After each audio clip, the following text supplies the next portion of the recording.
19 20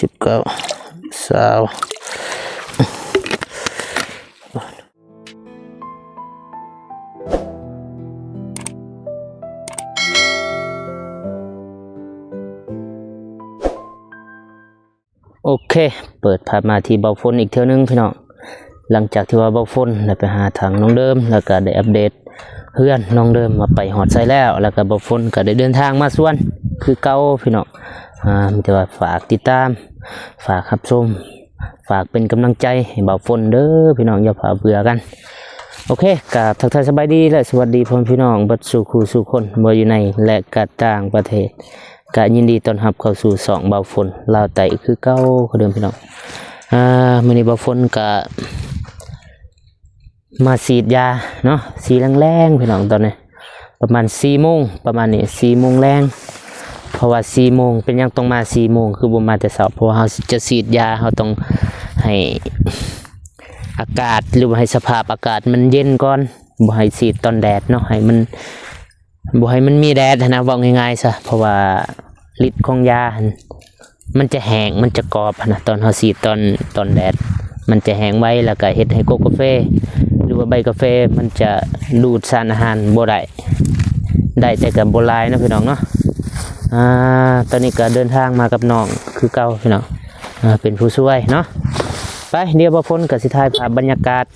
อยู่สวนแล้วก็วิธีฉีดยามันเป็นอะไรเนาะเพราะว่าคลิป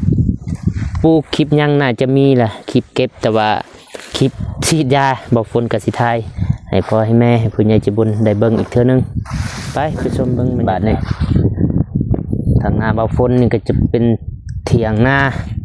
หรือว่าเฮือนอะไรเฮือนสวนเนาะตาก่อนเด้อเท่านี้ถือว่าเสียหญ้าแล้วเบิดแล้วแต่ว่ามาตัดผาดทางหน้านี่โอ้หญ้าหกเนาะพี่น้องเนาะไก่แม่เพิ่นเลี้ยง4 5 6 โตประมาณนี้แหละโอ้เดี๋ยวไปฉีดพุ่นแรกกาแฟที่ว่าได้เก็บผลปีนี้ที่ว่าได้เก็บมากปีนี้เนาะบ่ฝนแล้วก็น้องชายก็ไปฉีดพุ่นละบ่ฝนก็สินี่แหละสิโจมอันนี้ไปฮอดพุ่นฮอดบอนที่จะฉีดโจมไปนำถ่ายคลิปไปนำ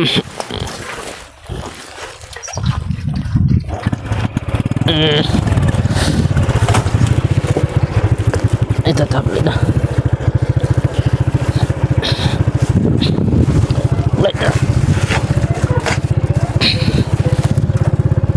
ไปบัดนี้อดทนก่อน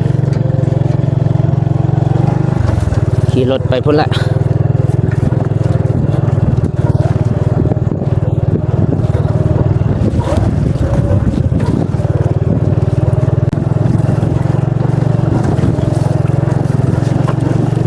ขอเด้อ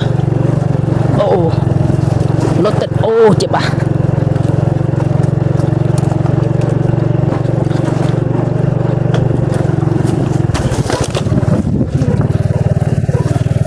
ได้ดึงรวย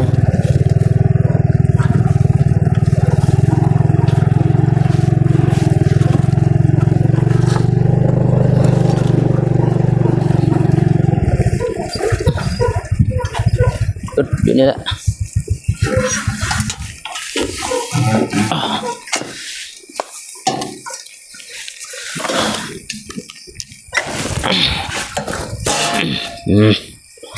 เมื่อยแต่มาก็ยิ่งสิวัฒนศิลป์เท่าไรกุกทองได้แล้วก็เท่าไรเบื้องนี้เลย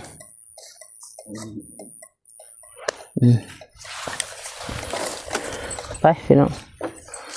สิเอายาเอาอันนี้ไปละ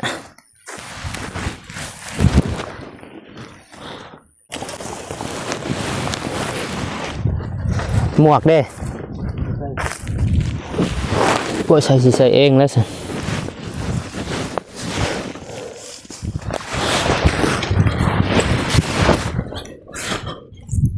เอาแบกเอากระเป๋าไปกัน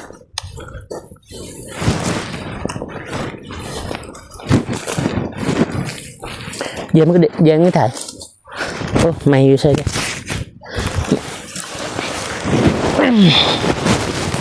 ไป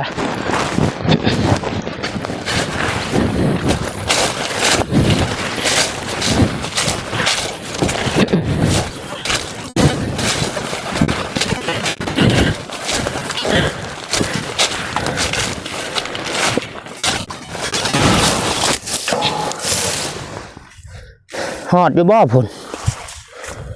ขึ้นไปปะอยู่พุ่นฟุยหนึ่ง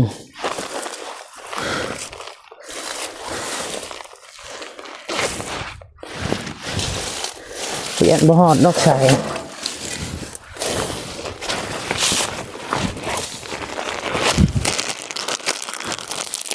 แต่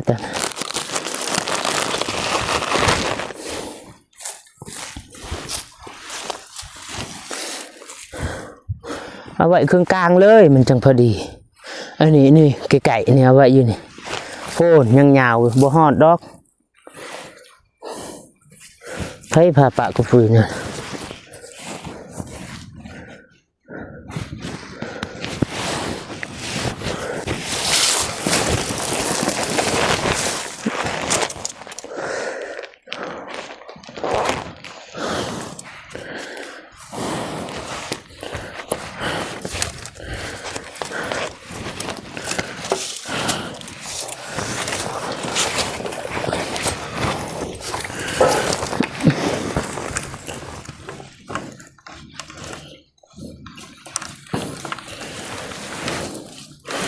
ประกอบอันนี้ก็นะพี่น้องเนาะประกอบจักซีด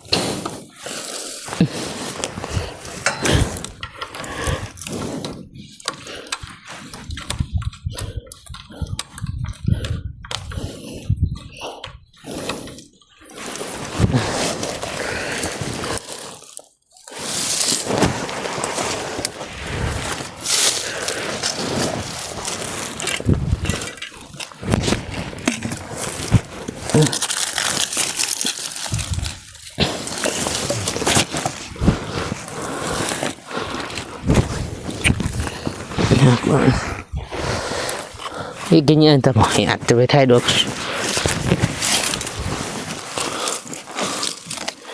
โอ้ย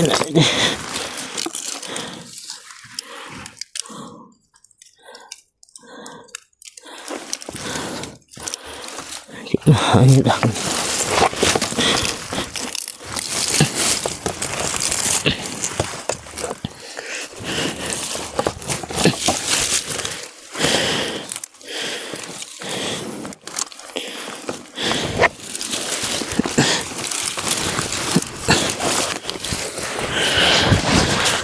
โอ้ย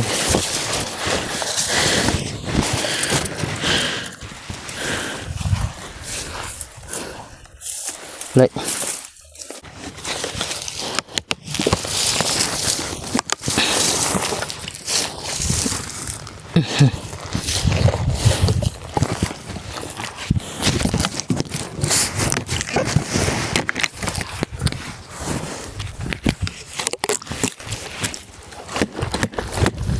แบตแคท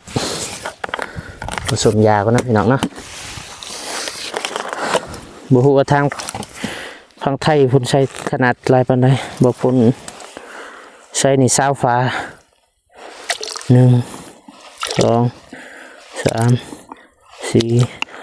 5 6 7 8 9 10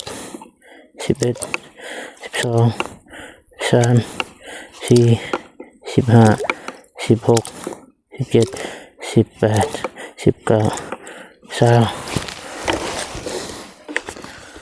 20 ฝา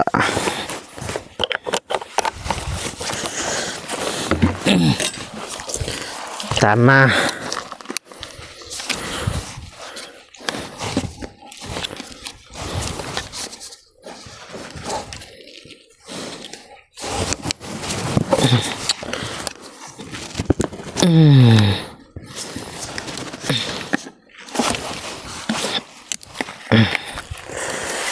นี่ก็ซาฟา1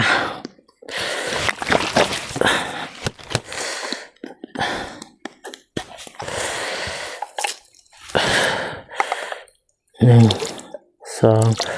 3 4 สี่ห้าหกเจ็ดแปดเก้าสิบ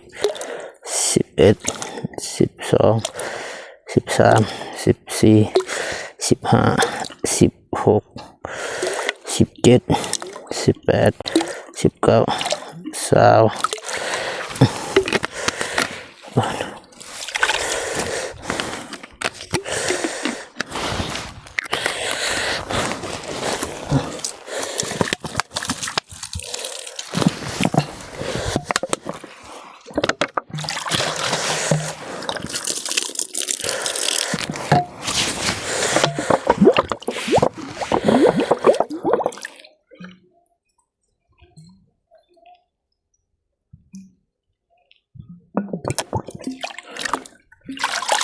ลิตรหนึ่งตามยาอันนี้เป็นฟุยเนาะนี่เป็นฝุ่นแบดแคทคือกัน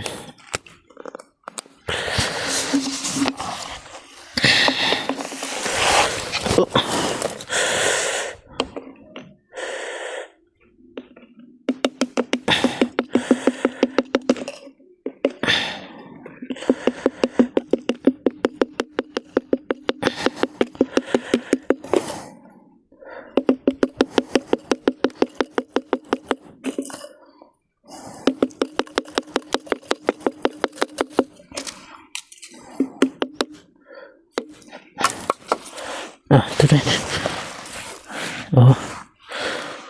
ฝาตัวนี้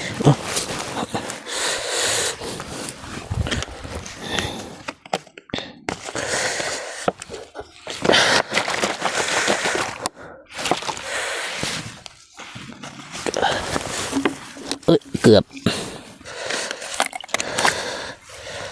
ผสมเข้ากันบาทเนี่ย1 2 3 4 5 6 7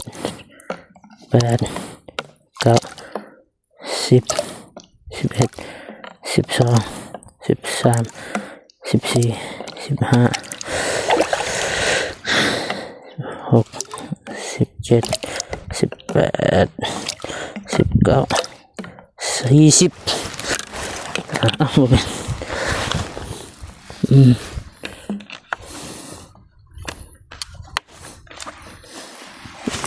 ตีมันเข้ากันบาดเนี่ย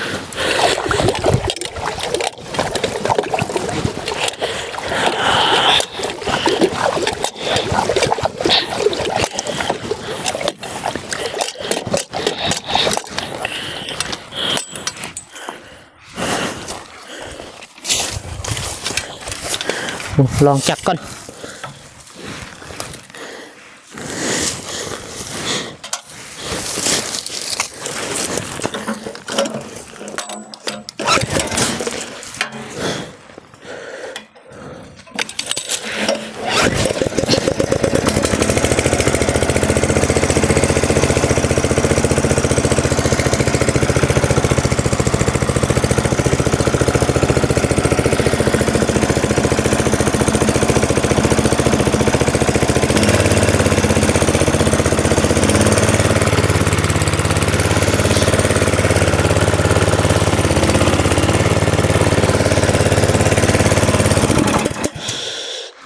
จะเบิ่งได้ว่าประสิทธิ์ตัวนี้เด้อนี่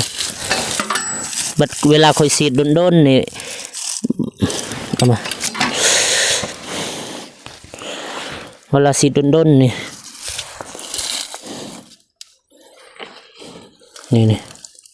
บ่ให้มันขึ้นฮอตขีดสีแดงนี่เด้อเอาซ้ำสีฟ้านี่บ่ให้เกินสีฟ้า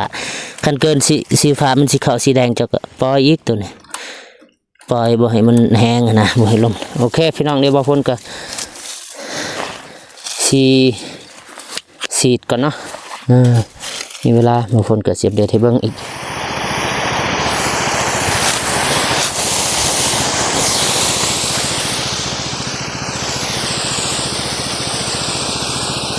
เป็นประตา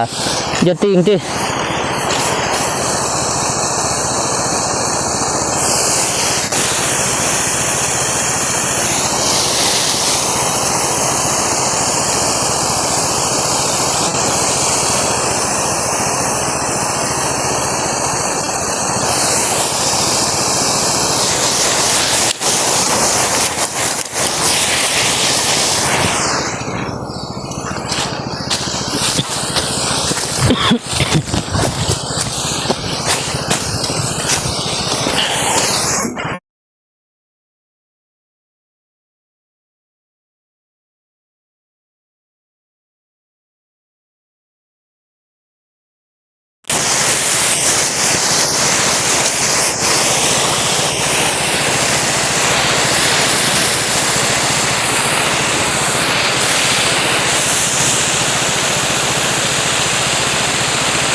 อยู่พุ่น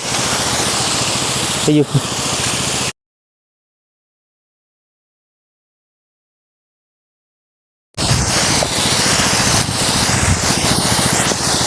สักก่อนก็หยุดเลยนึงสักก่อน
หยุดวิน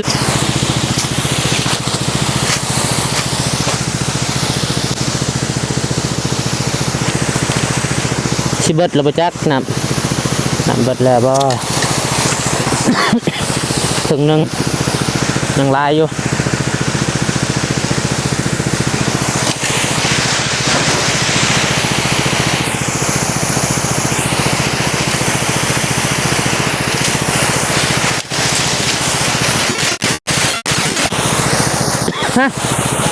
ฮะ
เอาโอเคพี่น้อง ลี่ยนกันสีดเนาะกับหนองทรายเพิ่นโทยามแรงนี่กาแฟก็อยากบ่อยากมีใบเนาะพี่น้องเนาะ ก่อนยังเก็บบ่เบิดเถื่อนี่ว่าบ่ฮู้ว่ามีวิธีแกะบ่วิธีแกะเนาะให้งามันแตกไหมแล้วก็ให้มันปงไหมเนาะพี่น้องเนาะถ้าหากผู้ใดมีวิธีก็สามารถคอมเมนต์นะในกล่องคอมเมนต์2ของบอกฝน